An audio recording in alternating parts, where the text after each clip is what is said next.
Cześć, tu Łukasz Jakubiak. Przekazuję Ci nowy odcinek. Proszę zostaw po sobie ślad w postaci łapki do góry i komentarza. Dla twórców internetowych to szansa na dotarcie do nowych widzów.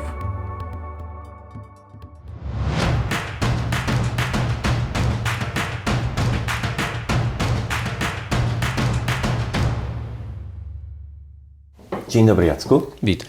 Cudownie, że u mnie jesteś. Bardzo dziękuję za przyjęcie zaproszenia. Pamiętam, że kiedy zaczynałem prowadzić swoje wykłady motywacyjne, to jeden z pierwszych, jaki przeprowadziłem, chyba we Wrocławiu, to na evencie, na którym byłeś gwiazdą wieczoru. I to było dla mnie niesamowite wyróżnienie. Nie wiem, czy pamiętasz ten wykład. Pamiętam i dużo się zmieniło pewnie w Twoim życiu od tego momentu. W moim też się dużo zmieniło. No właśnie, bardzo dużo. I o te zmiany chciałem zapytać w Twoim życiu. Które doświadczenia w Twoim życiu są tymi, które wpłynęły na Ciebie najbardziej? O, to trudne pytanie. Wiesz co, zaczynając od początku, to myślę magiczna zmiana uczelni z weterynarii na psychologię. Bo magiczna, bo ja nigdy nie chciałem być weterynarzem, to był taki wynik zbiegu okoliczności. Boję się zwierząt. W związku z tym 2 lata spędzone były dosyć trudne dla mnie. I któregoś pięknego dnia jadąc przypadkowo, jadąc i przypadkowo spotykając człowieka, dowiedziałem się, że ktoś się przeniósł z biologii na pedagogikę i mnie przyleciała taka myśl, ja się przeniosę z weterynarii na psychologię. I do dzisiaj mnie to fascynuje, że niektóre decyzje zapadają, słuchaj, w najmniej oczekiwanym momencie, gdzieś w pociągu, pod wpływem chwili jakiejś osoby, której nie widziałeś ostatnie 5 lat, nagle ją spotykasz i coś się dzieje. I to mi jakby ugruntowało taką wizję, że życie jest tajemnicze. I to mi towarzyszy do dzisiaj i to podkreślam wielokrotnie, że jakby tajemniczość życia jest największą wartością. Że możemy tworzyć, kreować, mieć pomysły, realizować marzenia, ale w tym wszystkim jest trochę miejsca na magię i na zbiegi okoliczności. Ty też to wiesz, bo masz szalone pomysły, jesteś kreatywny, ale te zbiegi okoliczności, one Ci jakoś tam pomagają. Tak? One domykają wszystko. Ja mówię, że szczęście sprzyja odważnym ludziom i potem się mówi, że ktoś miał szczęście, no tak, ale on był gotowy coś zmienić. I to jest taki początek mojej zmiany. A potem były takie, powiedziałbym, momenty milowe, praca w Gazecie Wyborczej, gdzie się bardzo dużo nauczyłem. I tam spotkałem swojego mistrza Tomka Warmusa, dzięki któremu mówię, bo to była dla mnie fascynacja. Człowiek 2 godziny mówił, a ja słuchałem. Byłem w szoku, że można słuchać 2 godziny. Wiesz, jako człowiek wychowany na polskiej szkole, na polskich uczelniach, nie czułem wcześniej, że można mówić do ludzi w fascynujący sposób. No a potem odszedłem i zająłem się szkoleniami. Spotkałem parę osób na swojej drodze, takich kluczowych, których sobie cenię. Do takiej szczególnej osoby należy David Ninan, w Polsce mało znany, Amerykanin, ale to takie kluczowe dla mnie zdanie odnośnie odwagi, że bycie bohaterem swojego życia to akt odwagi jest od niego i ono mi też bardzo dużo zmieniło. Czy gdybym miał tak wymienić, wiesz, to kilka takich zdarzeń, na palcach chyba 2 rąk by się wszystkie zmieściły. Pomagasz ludziom tak naprawdę w ich rozwoju osobistym. Prowadzisz wykłady i często zmieniają one życie innych osób. Czym jest rozwój osobisty? Czym jest rozwój? Wiesz, dzisiaj wszyscy się rozwijają. 10-15 lat temu czy 20 w ogóle nie mówiło się o rozwoju osobistym. To było coś, co było zarezerwowane dla niewielkiej grupy. Dzisiaj ludzie piszą, że ich to interesuje, czytają. Ja myślę, że to jest jakieś świadome wejrzenie w siebie i zobaczenie, co można by zmienić, co można by zrobić inaczej.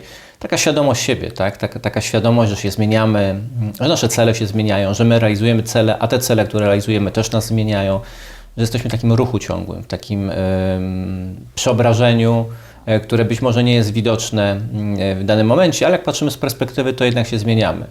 Kiedyś ludzie o tym pewnie w ogóle nie myśleli, nie mówili. Wiesz, mój dziadek, nie pamiętam, żeby kiedykolwiek mówił, że on się tam rozwijał, karmiąc kury albo pracując tam, gdzie pracuje. Natomiast dzisiaj ludzie tego potrzebują. I jeżeli dołożymy tego aspekt duchowy, to wtedy jest taka, powiedziałbym, dojrzała forma rozwoju, czyli ten aspekt wartości, tego, co niedotykalne, takiego ducha człowieka, tego, co gdzieś tam w sercu, a nie w rozumie. No to mamy do czynienia z jakimś takim procesem, permanentnym procesem zmian pod kontrolą, tak bym powiedział, że trochę kontrolujemy ten rozwój dzisiaj. Często słyszymy, że zmiany w życiu człowieka największe zmiany w życiu człowieka następują po trudnych wydarzeniach. Czy to jest tak, że rozwój osobisty musi prowadzić przez trudne chwile? Wiesz co, ja bym wolał się rozwijać przez inspirację. Natomiast wielokrotnie rzeczywiście rozwijamy się przez desperację, czyli dochodzimy do ściany i już nie mamy wyjścia, tak? No ten taki dojrzały rozwój w zasadzie mógłby się odbywać nawet przez bardzo miękkie formy. Na przykład ja nie lubię medytować, ale wielokrotnie czytałem i słyszałem, że w medytacjach ludzie doświadczają czegoś nowego, zmieniają się i są już innymi ludźmi. Jeśli chodzi o trudne momenty, takie, gdzie cierpimy, to moja teoria jest taka, że ego się spala w cierpieniu, wiesz, czyli przestajemy udawać. Jak już naprawdę dochodzi do granicy, to już te maski ludzie zdejmują i są tacy, jacy są. Dlatego inicjacje kiedyś były istotne, bo były takim przejściem do świata dorosłych, tak? Młodzi ludzie przechodzili inicjacje, żeby się, no właśnie symbolicznie przenieść do tego świata dorosłych, gdzie już nie ma iluzji, gdzie jest twarde życie i umiejętności. Ale myślę, że każda droga jest dobra. Fajnie byłoby mieć wizję, marzenia, realizować i się zmieniać, natomiast myślę, że jednak 90% naszej zmiany wynika z konieczności. 90%. No, tak myślę. Wytłumaczmy, dlaczego ego rozpływa się, roztapia się w chwili trudnych chwil. Wiesz co, bo człowiek cierpi i już nie ma siły na udawanie, tak? Czyli skupiony jest na zupełnie czymś innym, na czymś, co jest takie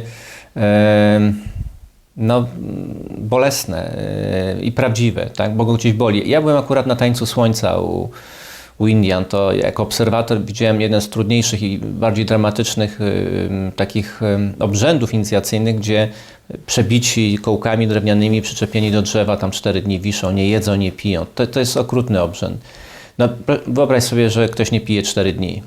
To samo to w sobie jest mocno obciążające dla organizmu, a jeszcze go boli. I tam doskonale jakby widziałem przez te wszystkie etapy, jak przechodziły te osoby, od momentu, kiedy stały twarde, do momentu, kiedy leżały na ziemi i praktycznie już nie miały siły, do momentu, kiedy się znowu podnosiły, bo coś ich trzymało. Tam dopiero widać, jak ważna jest w życiu intencja. Wiesz, taka intencja, z którą coś robisz, z dobrą intencją. Ja jestem miłośnikiem dobrej intencji, że coś robisz dla ludzi, dla dobra innych. No i wtedy to ego już nie jest potrzebne. Jakby wtedy zaczynasz w jakiś naturalny sposób rozumieć, kim rzeczywiście jesteś. Ale o tym się trudno mówi, bo obawiam się, że to doświadczenie nie jest przekazywalne innym ludziom. Wiesz, nie można powiedzieć, nie można przekazać swojego 4-dniowego bólu i rozmyślań poza jednym, że często ludzie mówią, jestem innym człowiekiem. Ale jakim innym? Wspomniałeś o świadomości.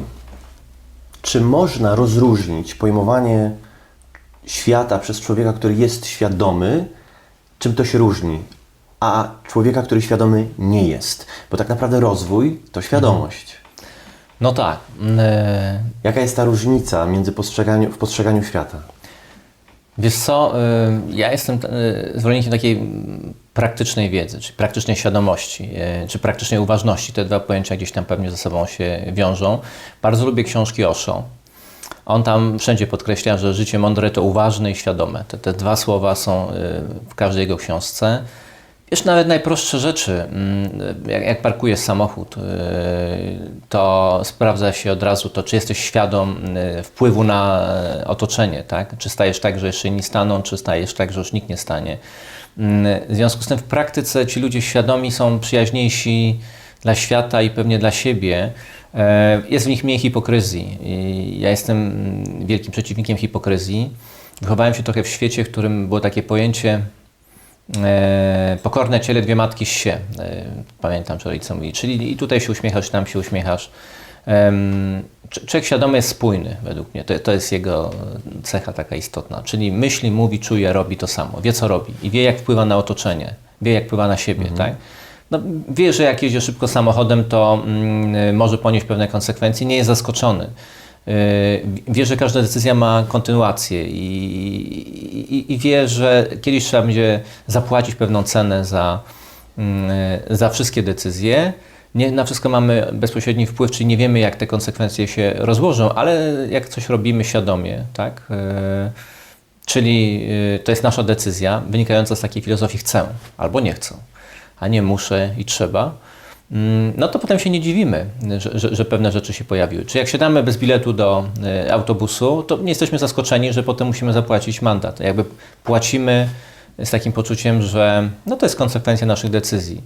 I to się jeszcze wiąże pewnie, taka triada, bym powiedział, tutaj funkcjonuje. Odpowiedzialność, uważność i świadomość. Tak? Czy wiem, co się wokół mnie dzieje? Czy jestem świadom?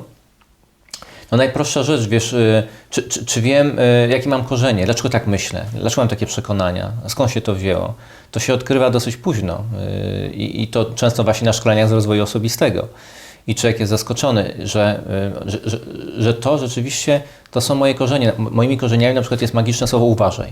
Uważaj, uważaj, wyniesione z domu, prawda? Ale odkryłem to słowo, nie wiem, koło 40 dopiero, że ja rzeczywiście wychowałem się w świecie uważaj, a nie zaryzykuj. A żyję w świecie zaryzykuj, a nie uważaj, tak? I że trzeba to zmienić. No i jak jesteś tego świadom, możesz to zmienić, a możesz nie zmieniać. Możesz powiedzieć, ok, akceptuję, będę ponosił konsekwencje. Także, wiesz, jest wiele takich dla mnie miejsc, gdzie ja sobie zadaję pytanie, czy ktoś, kto robił to miejsce, ktoś, kto brał tutaj udział w aranżacji, na przykład był świadom potrzeb ludzi, którzy tutaj przyjdą, czy był uważny, potrafił swoją empatią przewidzieć pewne zachowania. I dla mnie takim, wiesz, testem zawsze jest, w najlepszych hotelach to sprawdzam, czy w toaletach jest haczyk. Bo haczyk w toalecie podnosi jakość korzystania z toalety 1000%. Możesz mieć marmury, wspaniałe baterie, no ale jak masz marynarkę, płaszcz, jest zima i nie masz haczyka, to ciężko się z tej toalety korzysta. I w wielu miejscach, również na świecie, haczyków nie ma. Tak? Czyli powiedziałem, że ludzie, którzy to tworzyli, ten, kto tworzył, architekt, ten, kto potem budował i ten, kto odbierał to, no, w jakimś stopniu pewnie takiej uważności i świadomości tego miejsca do końca nie mieli. Nie przekroczyli pewnej granicy empatii, która by im pozwoliła zobaczyć. Jest już takie powiedzenie, nie wiem, czy zauważyłeś, często się mówi, traktuj innych tak, jakbyś sam chciał być traktowany. Ja bym powiedział, nie, traktuj innych tak, jak chcę, żeby oni byli traktowani. Strasznie to egoistyczne, tak? Ja bym tak chciał i Ciebie tak traktuję. A ja tak nie chcę. A ja bym chciał mieć haczyk, a nie piękną aranżację z obrazem podświetlonym, wiesz, 20-metrowej toalecie. A płaszcza powiesić na klamce, kto się rusza, to spada.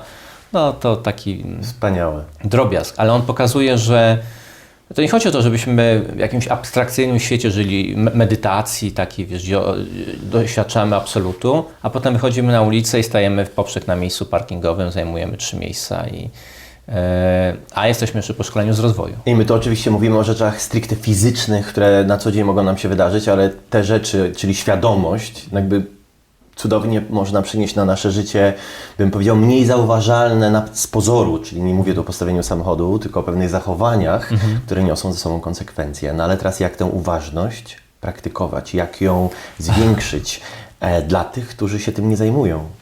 Wiesz, jak już wspomniałem, ja nie lubię medytacji, one mnie jakoś nudzą. Byłem u Osho wprawie w Punie, w Indiach, w jego ośrodku, ale tam były dynamiczne medytacje. Tam zmarł też. Tak, pamiętam. Czyli już go nie było, zostali jego uczniowie. To jest bardzo komercyjny ośrodek, taka medytacja i rozwój duchowy dla Europejczyka. Zapłacił i ma pełen serwis, ale było dużo dynamicznych, w tańcu, śmiechu, medytacji. Natomiast wiele czytałem i wiele takich osób spotkałem, które odkrywały siebie i kształciły tą uważność i świadomość, no właśnie w takim zatrzymaniu się. Ale mnie jest bliska taka filozofia, wiesz, że jak coś robisz z pasją, coś robisz z zaangażowaniem, to w jakimś stopniu medytujesz, tak? Że możesz jechać na rowerze i to będzie pewna forma medytacji, czy uważności, słyszysz ptaki, czujesz siodełko, jakby masz taki kontakt z fizycznym odczuciem, ale masz też kontakt z taką duchową refleksją właśnie, wynikając z pewnej, no właśnie, uważności. Trzeba by wziąć atlas, nauczyć się, jakie ptaki dookoła są, rozpoznawać drzewa, trochę poznać ten świat, który jest wokół. Czyli odpowiedź byłaby taka, warto rozwijać sobie refleksyjność. Ona prowadzi do uważności. Czyli jak hamują ptaki na przykład. Spojrzeć, a jak on hamuje? No i wziąć w książkę, zgłębić. Potem jak się, wiesz, czyta o tych ptakach, to człowiek widzi, że to jest fascynująca wiedza. Ale w zasadzie można by od siebie zacząć. My mamy 23 000 genów. 23 000. W środku żyje podobno około 10 000 gatunków drobnoustrojów, łącznie 100 bilionów małych istot w nas. I one łącznie mają około 8 milionów genów. a my mamy 23 000. Czasami się mówi, geny decydują. No pewnie tak, tylko że nie nasze. Tak?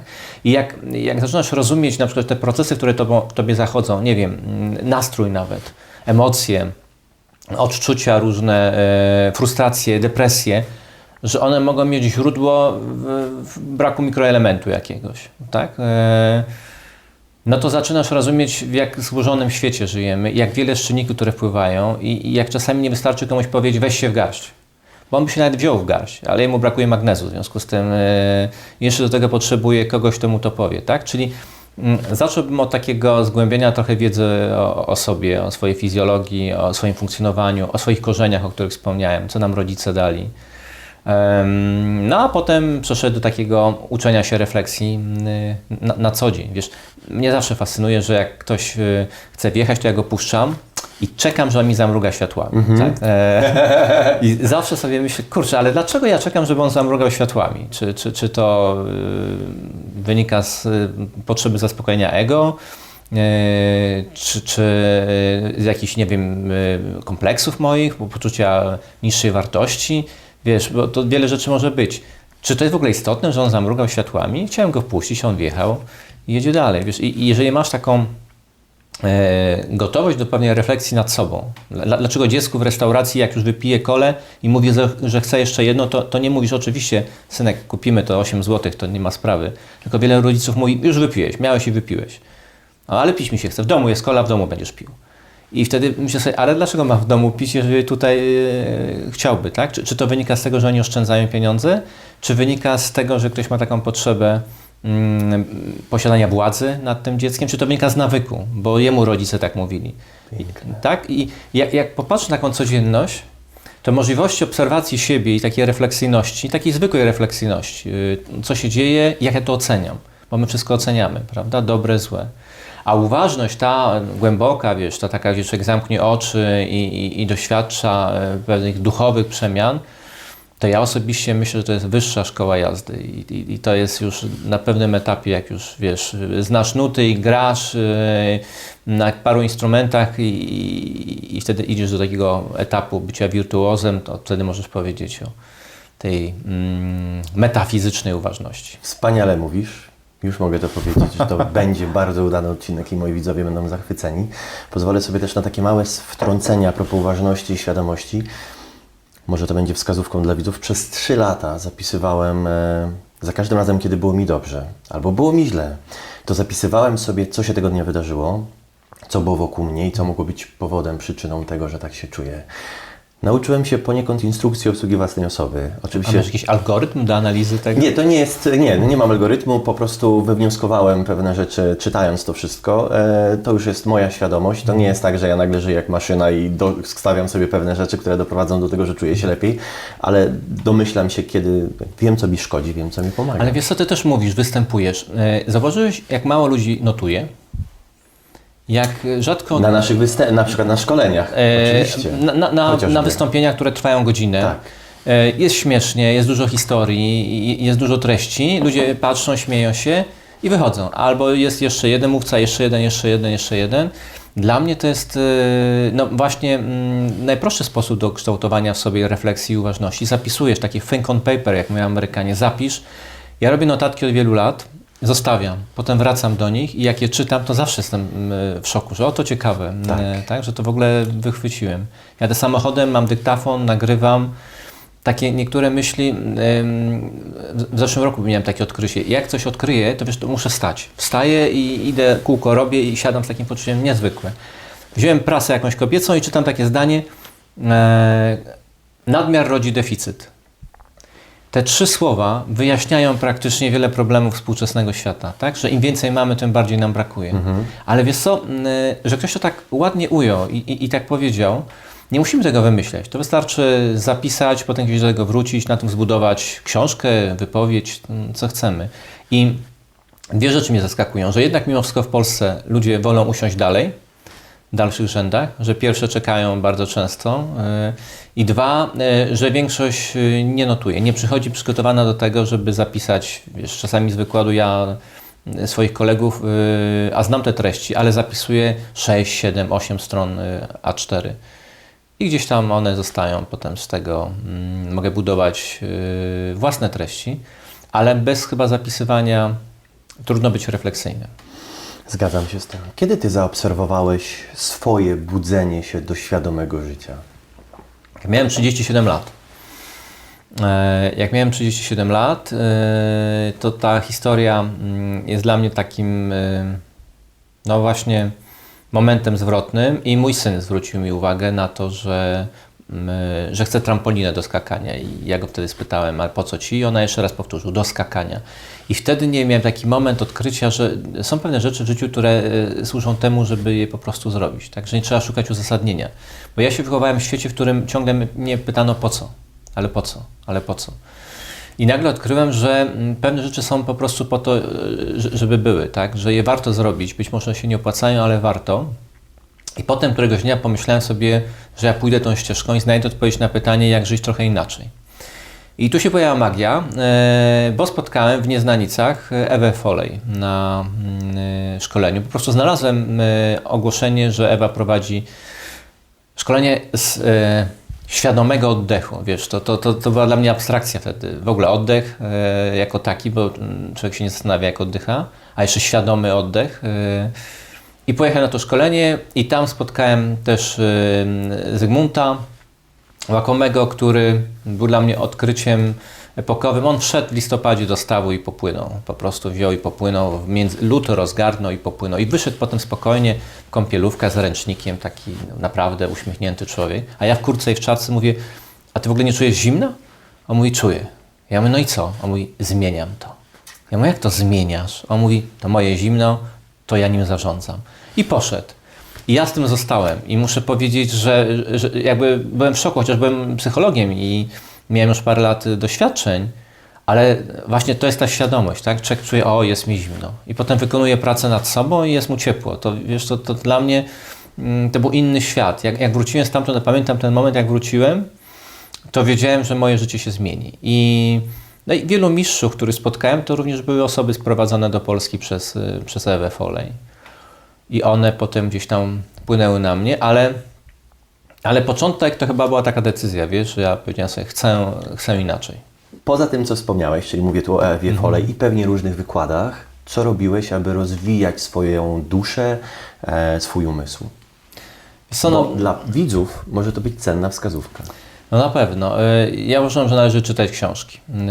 Czytać życiorysy również ludzi. Ja lubię życiorysy, bo one pokazują pewną prawdę, którą ktoś zweryfikował, tak, przez swoje działanie. Pokazują pewną magię życia. Tam we wszystkich życiorysach są magiczne zdarzenia, które każdy z nas ma, ale nie wszyscy mają świadomość. Młody człowiek też często nie widzi tej tajemniczości życia. Także pewne rzeczy siejemy, jak mamy lat 20. Mówi się, że mądrość przychodzi z wiekiem, tak? No, ale czasami przychodzi sam wiek, bo żeby przyszła mądrość z wiekiem, to trzeba ziarna ciekawości zasiać, jak się ma lat 20. Potem, wiesz, rosną drzewa doświadczeń i na tych drzewach pojawiają się owoce mądrości.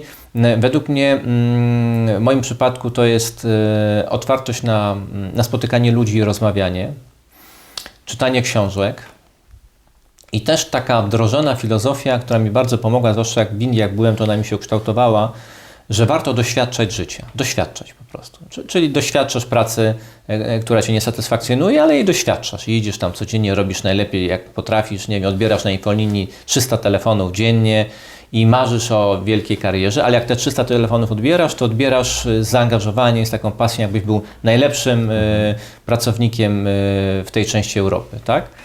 A potem zmieniasz i doświadczasz czegoś innego. I masz, nie wiem, samochód 10-letni, który się psuje i on nie zapala, a ty stoisz sobie myślisz, o, doświadczam samochodu, który nie jedzie, nie? A gdzieś tam masz w marzeniach ten wymarzony i potem go masz.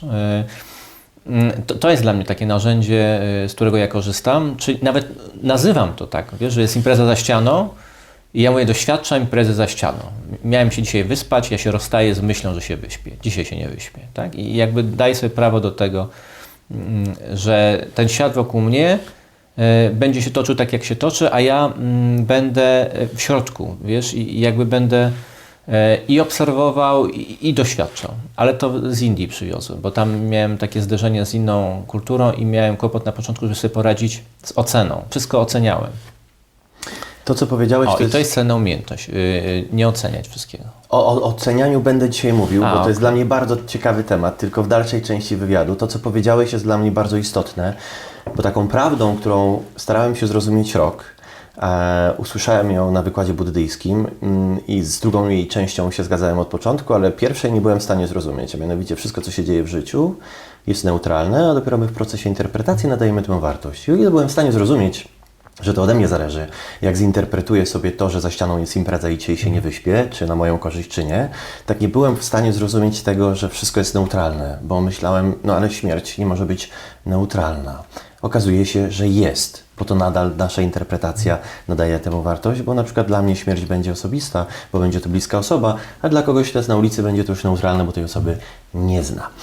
Czy zmiana myślenia człowieka w ogóle czy to jest możliwe w sensie na siłę, bo sami możemy do tego dojść, a jeżeli widzimy, że ktoś źle postępuje, czyli na przykład irytuje się na korek, na który i tak nie ma wpływu, czy drugi człowiek może na tego człowieka tak wpłynąć, żeby on jednak to myślenie zmienił? No, wpływamy. Sam zauważyłeś, że nasze słowa, które wypowiadamy na wykładach, nie są neutralne i że nawet takie, które ja traktowałem neutralnie, na przykład moje zdanie, jak się przewrócisz, to się podniesiesz, a jak się nie podniesiesz, to sobie poleżysz. To traktowałem trochę jako taki żart językowy, a ludzie pisali, że to zdanie zmieniło im życie, wiesz, bo oni zdali sobie sprawę, że mogą poleżeć, także, że mogą mieć kłopoty, że mogą mieć trudne momenty w życiu, nie muszą od razu biec dalej. W związku z tym to jest dla mnie tajemnica, muszę Ci powiedzieć. Dlaczego do pewnych rzeczy dojrzewamy w rok, a do niektórych w minutę, a do niektórych 10 lat i walimy tą głową o ścianę i wszyscy mówią, słuchaj, ale zastanów się, walisz i nic nie zmieniasz, a my walimy, wiesz? I to nie jest tak, że ja osiągnąłem jakiś taki poziom, że już jestem wolny od tego. Też czasami widzę, że nie mogę wyjść z jakiegoś takiego swojego zaklętego kręgu, jakichś swoich fiksacji i myślę, że zmieniamy się dzięki ludziom, których spotykamy. I to jest wielki dar i warto by o niego prosić, żeby na swojej drodze spotkać mądrych ludzi w ogóle. I jeszcze takich, wiesz, starszych mądrych ludzi, którzy mają dystans, którzy widzieli to życie przez 80 lat i którzy patrzą na Ciebie i sobie myślą, o młody tam się przewraca. Też się przewracałem, tak? Może spyta, jak się podnieść, a jak nie pyta, to poczekamy, nie będziemy mu na siłę pomagać. Tego się nauczyłem, że jak nie pytają i nie proszą, to nie należy wychodzić tutaj i mówić, ale ja mam tutaj technologię, naprawdę sprawdziła się, nie? Że bycie starszyzną, a to jest takie pojęcie, które bardzo sobie cenię i lubię, to jest właśnie umiejętność zaakceptowania, że niektórzy ludzie muszą dojść do pewnych rzeczy sami we właściwym czasie i że być może Ty widzisz, że on zbankrutuje, jak będzie tak dalej działał, ale być może on musi zbankrutować. Dużo o starszyźnie piszesz w tej książce, ale to nie jest twoja najnowsza, tej już nie ma, to ta jest najnowsza, o której dzisiaj jeszcze będziemy trochę mówili, a właściwie pytania też powstały. Ale też wspominam, bo jestem zafascynowany tym pojęciem i wiesz, taką ideą starszyzny. Wszystko, co robimy, według mnie, robimy po to, aby być szczęśliwszymi ludźmi. Każdy nasz wybór jest po to, żeby poczuć się trochę lepiej. Czy jaki według Ciebie mamy wpływ na szczęście w naszym życiu? W jakim procencie? Wiesz, według teorii, koncepcji i definicji, którą mam, to w 100%, bo ja mówię, że szczęście to chcieć to, co się ma. Tak? Czyli jak już coś masz, to umieć to akceptować, cieszyć się. Fajne jest to miejsce. Ja lubię takie małe przestrzenie i często młodym ludziom mówię, że najlepsze imprezy są w wynajętej małej kawalerce, bo jak się ma już swoje duże mieszkanie albo dom, to już się niechętnie robi imprezy, bo tam są egzotyczne podłogi i inne dobra. Natomiast nie można się cieszyć swoim wielkim domem za 10 czy 15 lat, jeżeli się nie cieszy tą małą przestrzenią, którą się wynajmuje, że na każdym etapie życia jest coś, co przynależy do tego etapu, wiesz? I ta filozofia szczęście to chcieć to, co się ma, ona jest dla mnie tak prosta i rozwiązuje mi problem szczęścia, że mógłbym być szczęśliwy cały czas. A sukces to mieć to, co się chce. Tak? Czyli stawiać sobie cele i je zrealizować. I jak się pyta czasami młodych ludzi, czy jesteś człowiekiem sukcesu, to mówią nie. Ale studia skończyli, języki znają, wiesz, byli w wielu miejscach na świecie, Erasmusa zaliczyli. To jest fascynujące, że jakby ciągle myślą, że coś jest przed nimi. I obawiam się, że to jest bardzo niebezpieczne, bo jeżeli mamy poczucie, że ciągle jest coś przed nami, a nie to, co jest dzisiaj jest właściwe, to za 20 lat możemy ciągle być w takim niedosycie. A ponieważ jest nadmiar wszystkiego, no to coraz mniej jest zachwytu w nas. Na tym ubolewam. Ja jestem z pokolenia zachwytu. Wiesz, banan, pomarańcza, cytryna, książki, encyklopedie, telefon, nie wiem, w domu, no wszystko było. Dzisiaj jest mniej tego zachwytu. Natomiast pewnie się da żyć bez szczęścia. Nie wiem, czy mój dziadek z babcią to zadawali sobie takie pytania, czy są szczęśliwi, ale ponieważ żyjemy w takim świecie, możemy sobie na to pozwolić. To jest jakby istotne, żeby mieć właśnie świadomość i taką uważność, że my żyjemy w świecie, w którym możemy sobie pozwolić na bycie szczęśliwym. Tak? W odróżnieniu od naszych na przykład rodziców czy dziadków, którzy przeżyli okres wojny i w tamtym okresie bycie szczęśliwym wymagało większego wyzwania. Ja uważam, że to jest kwestia decyzji, tak? I też korzeni, jak zostaliśmy wychowani. Obawiam się, że niestety czasami lepiej się odnajdujemy w klęsce niż w sukcesie. Tak? Nawet jak mówimy to powodzenia, to ludzie mówią, a to nie dziękuję. A dlaczego? No żeby nie zapeszać. Tak? Czyli jest jakaś siła gdzieś, ktoś czeka, żeby nam tylko przeszkodzić w szczęściu. Ludzie, którzy przeszli trudne momenty w życiu, właśnie te takie traumatyczne choroby na przykład, często potem mówią, że cieszy ich kawa, są szczęśliwi, jak patrzą na ptaki, które siedzą na drzewie i oni piją kawę. Także pewnie do szczęścia potrzebujemy chęci bycia szczęśliwym. Jesteś szczęśliwy? Ale mogę się mylić, wiesz. Ja jestem, aczkolwiek ja jestem trochę taki neurotyczny, także zawsze gdzieś tam z tyłu jest z mojej głowy coś, co może być przedmiotem jakiejś mojej troski, tak? Czy zamknąłem samochód, albo czy wyłączyłem żelazko. Ale to zawsze tak miałem i nauczyłem się z tym żyć. I nawet jak czasami myślę sobie, może nie wyłączyłem, zobaczymy, jakie będą konsekwencje, doświadczę braku wyłączenia żelazka. Natomiast ja myślę, że to też jest kwestia takiego polskiego powiedzenia, kto z kim przystaje, takim się staje. Że ważne jest, jakimi ludźmi się otaczasz, ponieważ energia grupy jest niezwykle istotna i być może dlatego tak ludzi fascynują te kwestie rozwoju osobistego, szkoleń i spotkań motywacyjnych, bo ci ludzie, którzy tam przyjeżdżają, to są wyselekcjonowani ludzie, którzy chcą przyjechać i mają taką energię, która się udziela. Sam zresztą wiesz, że jak się tak słucha, to człowiek sobie myśli, mogę wszystko.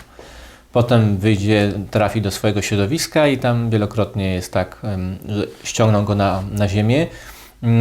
Ja w tym momencie miałem takie świadome dobieranie sobie znajomych, czyli brałem pod uwagę to, czy razem się uniesiemy, czy ja będę leciał i jeszcze musiał ciągnąć ze sobą wiele osób. Może to egoistyczne. Ale znowu to świadomość. Tak, ale to taka świadomość, dokonuję wyboru i chciałbym tam bliżej gwiazd niż po ziemi. Chociaż uważam, że bez korzeni nie ma skrzydeł, czyli żeby mieć te skrzydła i latać na co dzień, trzeba mieć tą świadomość swojej starszyzny, swoich wartości, które wynieśliśmy z domu, no tego wszystkiego, co jest z przeszłości. Czy sądzisz, że to jest tak, że szczęśliwym się jest, czy szczęśliwym się bywa? Czy to stan permanentny, czy chwilowy? Tak. Wiesz, w każdym momencie, w którym podejmiesz taką decyzję i świadomie tego wracasz, pewnie jesteś. Wiesz co, chyba na co dzień się nad tym nikt nie zastanawia tak specjalnie, czy ja jestem szczęśliwy, czy ja jestem szczęśliwy. Do tego szczęścia potrzebny jest jeszcze jakiś taki rodzaj ducha, nie wiem, czegoś, co jest niedotykalne, wiesz, o czym ludzie czasami wspominają, że kiedyś było, że była taka wspólnota, że ludzie trochę inaczej się ze sobą porozumiewali, bo rozmawiali, mieli więcej czasu dla siebie. Ludzie, którzy przeżyją wspólnie coś trudnego, na przykład wracający z wojny, mówią, że trudno im się odnaleźć w takim normalnym świecie, bo tam wszystko było zero-jedynkowe, czyli życie, śmierć. Kolega cię niósł na plecach, to ratował ci życie, tak? A w naszym świecie bajkowym, to nie mam co tego złudzeń, my nie mamy takich, wiesz, wielkich naprawdę wyzwań, typu, że wyjdziesz przed ludzi, byś prowadził wykład i coś ci grozi, tak? Możesz się bać wystąpień, wiele osób się boi, ale generalnie nie stoimy przed plutonem egzekucyjnym, także nie grożą nam wielkie rzeczy i myślę, że czasami ludzie mają potrzebę i muszą dotknąć czegoś takiego wielkiego, dlatego poszukują czegoś, co jest duchowe. No i ten rozwój duchowy, osobisty, on jest fascynujący właśnie przez to, że ta codzienność jest kolorowa i w niej chcemy odnaleźć sens. I to pojęcie, sens, uważam za jedno z ważniejszych w swoim życiu, takie poczucie sensu. Czyli wiedza, dokąd zmierzasz. Tak, i nawet jak robisz tabelkę w Excelu, to masz takie poczucie, to ma sens, bo z tej tabelki ktoś korzysta, wiesz, bo ktoś robi rakietę, ale zanim ktoś ją zrobi, to ktoś przygotowuje drobiazgi i niektórzy w tym miejscu, gdzie się robi rakiety, sprzątają podłogi i oni też są jakby istotni, są częścią tej rakiety. I to mnie fascynowało w Stanach, jak byłem, że oni mają taką świadomość, wiesz, że ten pakowacz rzeczy w markecie, który ci daje tą torbę papierową, że on ma takie poczucie, że jest najlepszym pakowaczem tutaj i że on ci jakby rozpoczyna drugą połowę dnia, bo ci tak zaniósł do samochodu te zakupy, uśmiechnął się i on wie, że to jest istotne dla ciebie. I przepraszam, i to jest właśnie ta uważność i świadomość. W związku z tym można robić wszystko i w tym wszystkim odnaleźć poczucie sensu. A propos szczęścia, kiedyś tu widniało hasło Twoje szczęście zależy w iluś tam procentach od genów, od okoliczności, a następnie od Ciebie. Jeden z moich przyjaciół trochę to zmienił, już powiedział, że nie zależy od genów, nie zależy od okoliczności, tylko przekleił cyferki, zostało 140% od Ciebie. Nie dało się 100%, jest 140% od Ciebie i też w to wierzę. Co jakiś czas odkrywam prawdę na temat życia, na mój temat, która zmienia mój pogląd patrzenia na to życie. Jakie prawdy Ty odkrywałeś, które były dla Ciebie fascynujące? No pewnie było tego bardzo dużo, ale takie, które teraz pamiętasz. No właśnie tak jest z naturalnym rozwojem, że człowiek rośnie i nie zauważa tych momentów, kiedy mu centymetr przybył i jeszcze 1 centymetr i jeszcze 1 centymetr. Odpowiedzialność to jest takie słowo, które odkryłem w którymś momencie. Byłem w pierwszej połowie swojego życia, czyli te pierwsze powiedzmy 35 lat, miałem w sobie dużo takiego roszczeniowego podejścia. Taki pewnie nie odbiegałem od populacji, taki, wiesz, że mnie się przydarza coś, że to mnie ktoś zrobił, mnie ktoś porysował samochód, a mnie uciekł pociąg, a właśnie koledzy dali taki fajny projekt, a mnie nie dali. I on może zarabiać więcej, a nie mogę. Miałem takie poczucie, wiesz, że wszystko jest na zewnątrz. Dają albo nie dają. Zresztą wychowałem się w takim świecie, gdzie mówiło się, że ktoś dostał pracę, tak? Ktoś mu dał pracę. Dzisiaj już jest trochę inaczej. Dzisiaj w zasadzie można powiedzieć, tworzę pracę, to ja ją tworzę. Mogę ją tworzyć, jeżeli będę ją chciał. W związku z tym odkrycie takiej prawdy, że człowiek jest odpowiedzialny za swoje życie, że to, że się nie uczyłem fizyki i nie mogłem zdać na medycynę, czyli nie zostałem lekarzem, a zostałem weterynarzem, chociaż się boję zwierząt, a zrobiłem to, żeby potem się przenieść na psychologię, to jest wynik moich decyzji. Wiesz, takiej prostej decyzji, że jako 16-latek zrezygnowałem z uczenia się intensywnie fizyki. Tak? Ten jeden przedmiot zmienił mi całe życie. Nigdy bym nie siedział tutaj z Tobą, gdybym się nauczył fizyki. Teraz był chirurgiem i gdzieś w szpitalu pewnie jeszcze operował. I z wiekiem dopiero zrozumiałem, że nic nie jest neutralne. Nic. Że wiesz, wsiadasz do pociągu, spotykasz obcych ludzi, myślisz sobie, zagadam. Dzisiaj mało ludzi rozmawiają, ale kiedyś to było częste zjawisko, że ludzie nawiązywali kontakt. I ta osoba coś Ci mówi, opowiada Ci o nurkowaniu, jak była w Egipcie, czy tam na Malediwach. I Ty wysiadasz z pociągu i już wiesz, że Ty będziesz nurkował.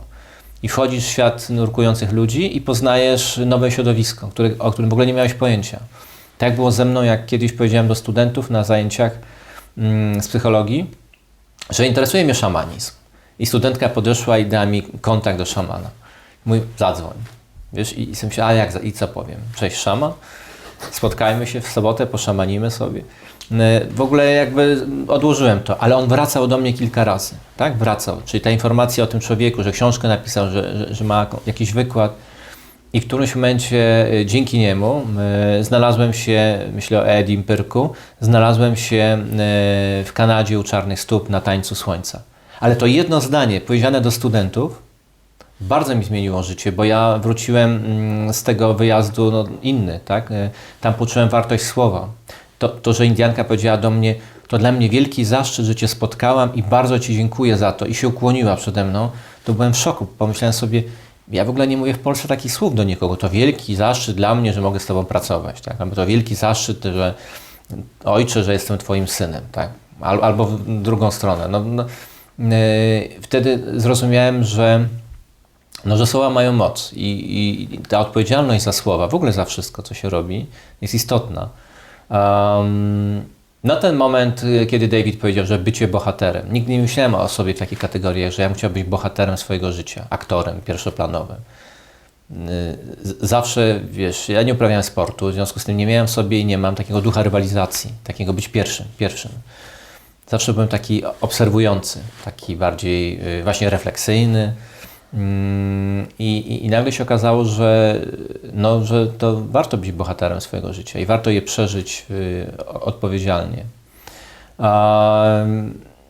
No miałem też taki moment, który był dla mnie istotny, byłem przy porodzie syna. To jeśli miałbym zrobić taką gradację doświadczeń, to ono byłoby jeszcze przed tymi wszystkimi z kategorii rozwoju osobistego doświadczeniami. Tak? Czyli taka obecność w miejscu, w którym widać, jak się rodzi człowiek.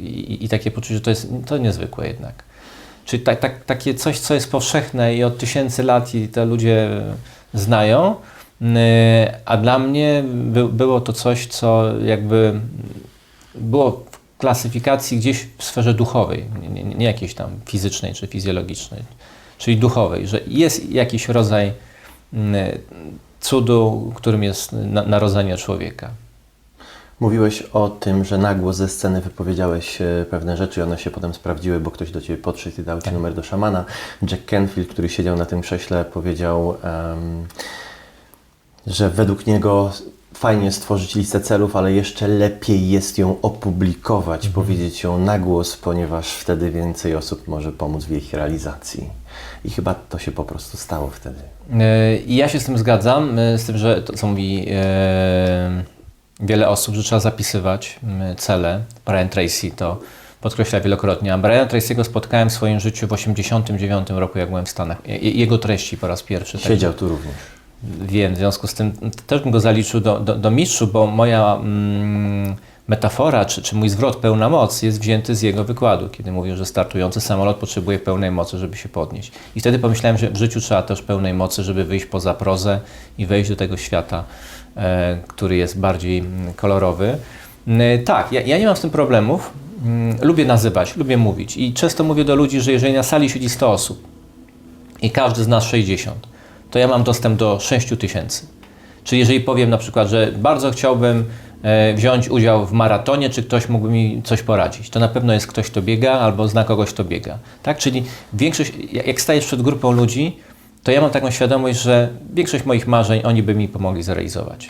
Jest tylko pytanie, czy jestem gotów nazwać te marzenia i czy jestem gotów zaryzykować, wiesz, bo z realizacją wiążą się kolejne kroki, które nas prowadzą w świat nowych doświadczeń, tak? Czyli żeby realizować swoje marzenia i powiedzieć ludziom o nich, według mnie trzeba w sobie rozwijać odwagę. Sporo mówiliśmy o uważności, o świadomości. W jednej z książek, teraz mi się to przypomniało, że w jednej z książek piszesz, że nie można żyć mądrze bez uważności. No nie, bo myślę, że wtedy nie widzimy tych wszystkich zjawisk, zależności, nie widzimy tego świata. Wiesz, król Julian chyba w tej bajce mówi, róbmy to szybciej, zanim się zorientujemy, że to nie ma sensu. To jest piękny tekst. Ja mam też taką swoją teorię, że my coraz szybciej żyjemy, żeby nas smutek nie dogonił, wiesz? Że smutek biegnie za nami. Smutek związany jest ze zmianami, z przeszłością, że my się zmieniamy, że odchodzą pewne rzeczy, które były kiedyś w dzieciństwie, że wchodzimy w kolejne etapy i zmianą towarzyszy pewien rodzaj refleksji takiej, że no to już jest zamknięte. Tak? Ja teraz zamknąłem księgarnię po 6 latach i niektórzy pytają, ale dlaczego? Bo marzenia mają datę ważności. Fascynowało mnie to, chcę wejść na nową górę, z tej pod tytułem księgarnia chcę zejść. W momencie podejmowania miałem taki element w sobie smutku, tak? Nie wiem, czy wielki smutek, ale pierwiastek taki smutku, że coś zamykam. Ale jak już zamknę, to gdzieś tam idę dalej. W związku z tym, jak człowiek nie jest świadom i uważny swoich emocji, swoich odczuć, tego, że nie można na dwóch górach być jednocześnie, coś trzeba zamknąć, żeby coś otworzyć, bo według mnie wtedy się jest skuteczniejszy, no to chyba nie da się doświadczyć w pełni takiej mądrości życia, ale też i takiej zwykłej skuteczności, wiesz, bo wiele osób idzie do psychologa z pytaniem, co ma zrobić. I ciągle stoją w takim rozkroku, tak na zakładkę. Dla mnie takim momentem kluczowym w mojej karierze zawodowej było zrezygnowanie z prowadzenia warsztatów. tak? Czyli przejście tylko na formę wykładów. To było wielkie wyzwanie, ponieważ w tamtych czasach miałem dużo zamówień na warsztaty, a nie miałem zamówień na wykłady. I pomyślałem sobie, że wymuszę trochę na losie. Odetnę się, wiesz, od tego bezpieczeństwa wynikającego z komfortu również finansowego i zanurkuję, ale nie tylko dojdę do dna, tylko się jeszcze przekopię przez to dno i wyjdę z drugiej strony. No i tak się stało. Wykład na TED-zie to w jakiś sposób pomógł zrealizować. I to mnie, wiesz, potem na końcu fascynuje, to też pewnie ze swoich doświadczeń wiesz, że że wszechświat sprzyja wędrowcom, że ludzie gdzieś idą i jednak wszystko im pomaga, jak w Alchemiku Coelho pisze. No to jak już szukaj znaków. Ten wszechświat pomaga, to pytanie, czy wierzysz w prawo przyciągania? Ale absolutnie. Wierzę w to, że każdy znajdzie potwierdzenie swojej teorii. Tak, że ci, którzy powiedzą, że życie jest ciężkie i beznadziejne, przyciągną te doświadczenia, które im potwierdzą, powiedzą, no tak jak się spodziewałem. I że ci, którzy powiedzą, że życie jest piękne i niezwykłe, bardzo lubię film W pogoni za szczęściem. Polecam zresztą historię bezdomnego i bezrobotnego, który zostaje maklerem, a potem w ogóle milionerem i też mówcą, z tego co wiem. Pokazują, że pewne rzeczy wymagają czasu, ale być może to jest fizyka kwantowa, nie wiem jak to działa, ale pewne energie się przyciągają i człowiek ma na to wpływ. Dlatego też bardzo lubię książkę Potęgę podświadomości. I myślę, że to jest ten rodzaj książki, którą trzeba by tak ze 2 razy w roku przesłuchać jadąc samochodem albo przynajmniej przeczytać i przypomnieć sobie treści, które znamy na pamięć. Ale jakby wrócić do niej trochę jak do takiej pożywki intelektualno-emocjonalno-duchowej. Także ja tak działam, wiesz, ja powiem więcej. Ja jestem może, mówiąc kolokwialnie, odjechany dla niektórych. Ja podnoszę nawet ręce i mówię poproszę. Czyli nazywam to, o co proszę, tak? A propos tej książki, to ja tylko mam taką radę, aby się nie zrażać, kiedy ktoś na początku jej nie rozumie, może trzeba wrócić za rok, może za 2 lata, kiedy się wziąłem do ręki i mówię, tak? co to w ogóle jest? No i rzuciłem z boku, wróciłem po jakimś czasie, najlepsze, bo 2 dni temu po raz kolejny ją skończyłem czytać i za każdym razem odkrywam coś nowego, po prostu zmieniam swoją świadomość, dojrzałość i rozumiem więcej rzeczy, które są w tej książce. No tak, bo to trochę jak z nauką języka, wiesz, na początku znamy parę słów, rozumiemy, potem wchodzimy głębiej, słownictwo się zmienia, jest bardziej wyrafinowane, niby to samo się mówi, ale trochę innym językiem, tak? Czyli no tak bym powiedział, że jest to z rozwojem. Jakby ten nasz język i rozumienie się trochę zmienia, jest bardziej dojrzałe, bardziej profesjonalne, nie wiem, takie bardziej głębokie, a w którymś momencie, wiesz, mam takie poczucie, że już nie musisz nic nazywać. Jakby, że pewne rzeczy po prostu wiesz. I że to jest istota mądrości. Masz 80 lat i patrzysz na pewne zjawiska i po prostu wiesz. I się uśmiechasz. Bo już masz to gdzieś, nie wiem, wszystko w środku poukładane i już nie potrzebujesz słów, tak? Żeby powiedzieć, o ładny ptak. Nie, po prostu patrzysz i dusza ci się raduje, bo jakby ten ptak jest częścią ciebie. No ale to jeszcze mamy trochę czasu. Które sytuacje w takim razie, albo która sytuacja upewniła cię w tym, że prawo przyciągania istnieje? Bo na pewno masz takich dużo. Wiesz co, no mam taką w ogóle sztandarową, o której lubię mówić. Moja żona obecna, która jest w jakimś stopniu przeze mnie wymyślona, zwizualizowana i to nawet w takich detalach, że ona będzie numerologiczną 9, tak, że suma daty urodzeń da 9 i że będzie bykiem zodiakalnym. I jeszcze tam parę punktów miałem i któregoś pięknego dnia, stojąc przed grupą, spojrzałem na jedną z kobiet i patrzę, jest moja przyszła żona. Już wtedy byłem parę lat po rozwodzie. W związku z tym ta decyzja była taką decyzją no, bardzo dojrzałą, że ja ją teraz poinformuję o tym, bo ona jeszcze nie wiedziała, ja już wiedziałem. To szaleństwo, jak patrzę z perspektywy, to w ogóle szaleństwo wymyśleć sobie, wiesz, taką osobę w pewnych konkretach ich cech charakterologicznych i fizyczności i jeszcze dorzucić taką ezoterykę, że 9, że byk zodiakalny I któregoś dnia patrząc na człowieka po raz pierwszy, a żeby było śmiesznie, ja pojechałem na to szkolenie niechętnie, jeszcze wtedy prowadziłem warsztaty i ona przyjechała w zastępstwie swojej szefowej, czyli jakby spotkaliśmy się, można powiedzieć, przypadkowo. Tak? I zawsze jak mam takie poczucie, że chyba to nie wyjdzie, jak wpadam trochę w taki pesymizm, sobie myślę, to do tej pory działało, ale może nie będzie. To zawsze sobie myślę, no nie, pamiętaj o tym, że to było absolutne szaleństwo, że jak mówiłem moim znajomym, to oni mówili, to nienormalny jesteś. A jak ogłoszenie dasz w prasie, wymienisz? Ja mówię, nie, któregoś dnia po prostu spotkam, stanę i zobaczę. A skąd będziesz wiedział, że ta? I mówiłem, a skąd wiesz, jak chodzisz po mieszkaniach, że to mieszkanie ci odpowiada, że chcesz je kupić, a tamto ci nie odpowiadało, chociaż miało ładniejszy widok z okna i parę innych rzeczy. Skąd wiesz? Nie wiesz, po prostu wiesz. Tak? Takie rzeczy się wie. Też miałem magiczną przygodę z wyjazdem do Indii, taki zbieg okoliczności, wiesz, poznawanych ludzi po drodze. Jak podjąłem decyzję, usiadłem na łóżku, obudziłem się i pomyślałem sobie, chyba mi się Indie przyśniły, chciałbym pojechać do Indii. Tak? No nawet nie podnosiłem rąk, powiedziałem, chciałbym pojechać do Indii. To potem w pociągu spotkałem człowieka, który mieszkał kilka lat w Indiach. I jakby wiele potem rzeczy się złożyło na to, że któregoś pięknego dnia w Mumbaiu wylądowałem i można by powiedzieć, że wszystko to były zbiegi okoliczności.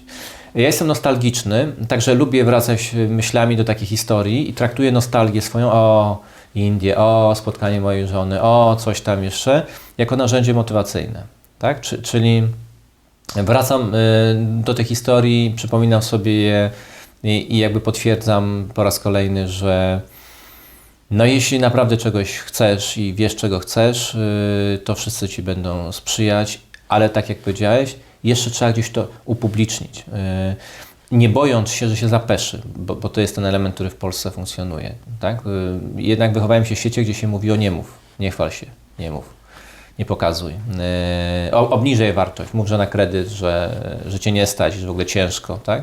A jakby ta filozofia, David Ninan ładnie to podkreślał w swoich wypowiedziach, że to jest ta filozofia obfitości, że jest wszystko na tym świecie. Tak jak w szwedzkim stole. I dobro, i zło, i piękno, i brzydota, wiesz, i rzeczy materialne, i duchowe. I teraz pytanie, co chcę z tego wziąć? I to jest pytanie do świadomego człowieka. Bo to nie jest tak, że to jest neutralne. Możesz zażyczyć sobie wielkich pieniędzy i możesz je zrobić, ale one mogą ci zmienić całe życie. Tak? Dlatego nie gram w totolotka. Nie chciałbym, żeby taki przypadek zmienił moje życie, a już być może mojej rodziny jeszcze bardziej. I uważam, że musi być taki element kreatywności. Wiesz? Właśnie to poczucie sensu wynika z tego, że możesz powiedzieć, zrobiłem, doszedłem, rozwinąłem się dzięki temu. Doszedłem do tego, co chciałem osiągnąć. Po drodze nauczyłem się wielu rzeczy, spotkałem niezwykłych ludzi. Gdyby ktoś mi przyspieszył ten etap i to wszystko dał mi 20 lat temu, to myślę, że wtedy się pewne rzeczy nie docenia, że nie są wynikiem trudu i wysiłku. Ładne słowa, trud. Dwie rzeczy. Skoro mówimy o uważności, to muszę zwrócić na coś uwagę, a mianowicie ja mówię, że wszystko jest neutralne, ty mówisz, że nic nie jest neutralne. I teraz musimy to zinterpretować, żebyśmy nie mieli rozbieżności. Ja powiem moją wizję, bo to kwestia pewnie tylko tłumaczenia. Nadal uważam, że wszystko jest neutralne, ale ten proces interpretacji, który jest pomiędzy danym zdarzeniem a nami, nabiera wtedy już indywidualnie jakiegoś znaczenia, ale samo zdarzenie jest neutralne.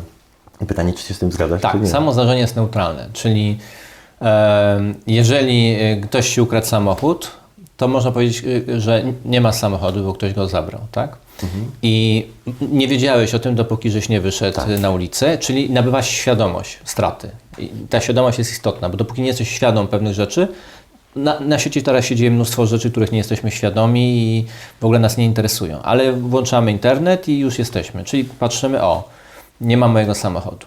I potem po tej świadomości następuje ocena sytuacji. Zawsze następuje ocena. No to draństwo i tak dalej, tak? I na tą ocenę reagujemy. Jest nasza reakcja. Wkurzenie, złość, ból serca, telefon na policję, ale zawsze, a gdybyśmy to inaczej ocenili i powiedzieli, po prostu nie mam samochodu, będę chodził. Może nawet, dzięki temu ratuję swoje życie. Nawet nie będę sobie zawracał głowy, dzwoniąc gdziekolwiek, tak?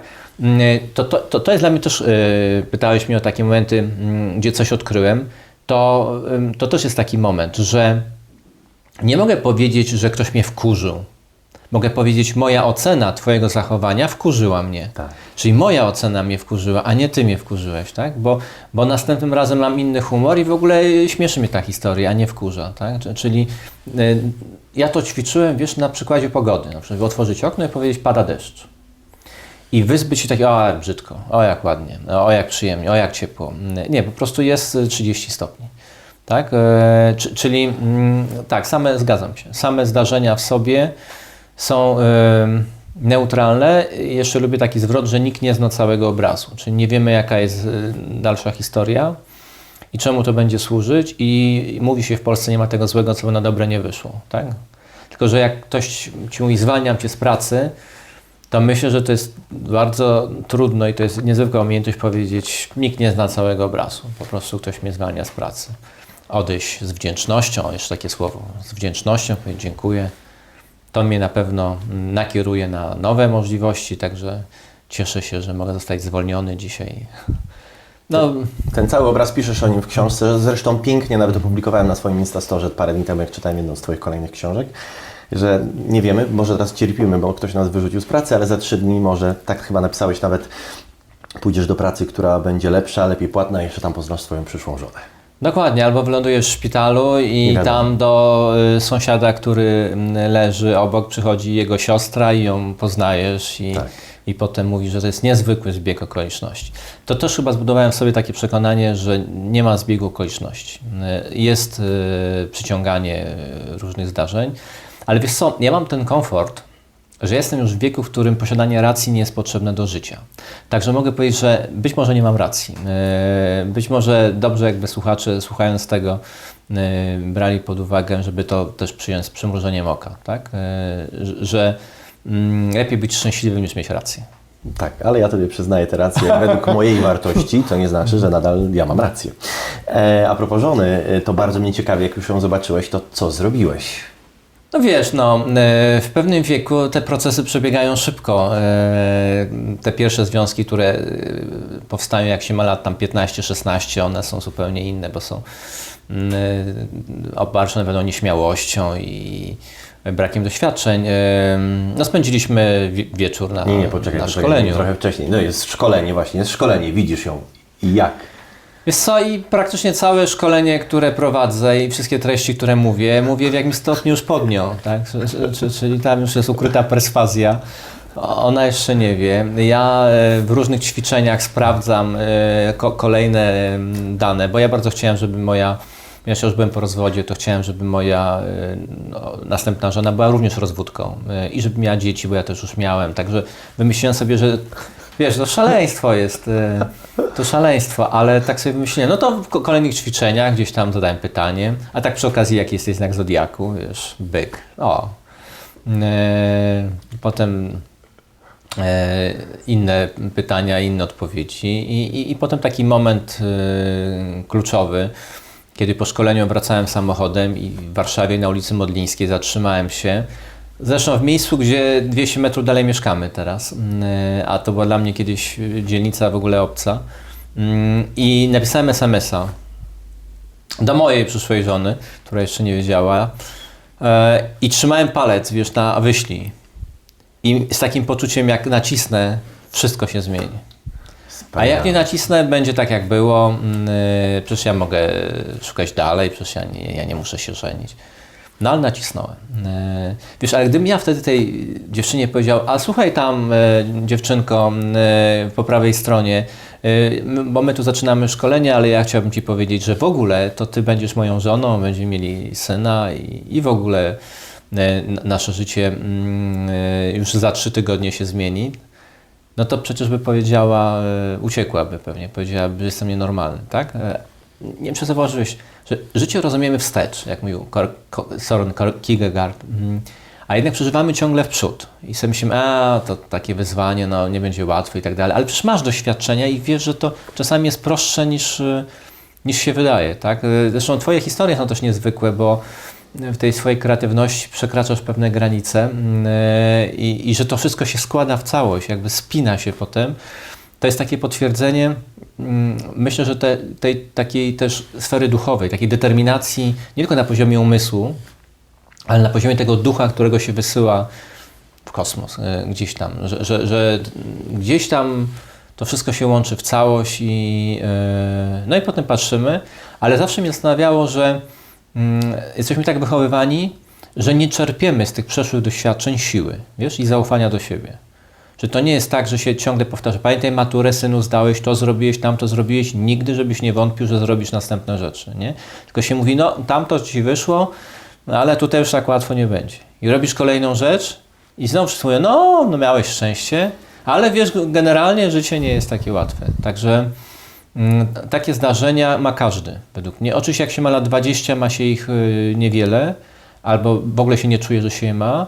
Jak spotykasz ludzi, którzy przeżyli wojnę, a to jest okres, który mnie teraz interesuje, jakoś wracam do tych korzeni, to tam zawsze są zbiegi okoliczności. Wiesz? Zawsze ci ludzie przeszli jakieś trudne momenty i przeżyli te dramatyczne chwile, bo pojawił się ktoś na ich drodze, w niezwykły sposób im pomógł i gdzieś tam poszedł dalej. Taki katalizator zmiany, który był na chwilę tylko, ale bez nich historia by się dalej nie potoczyła.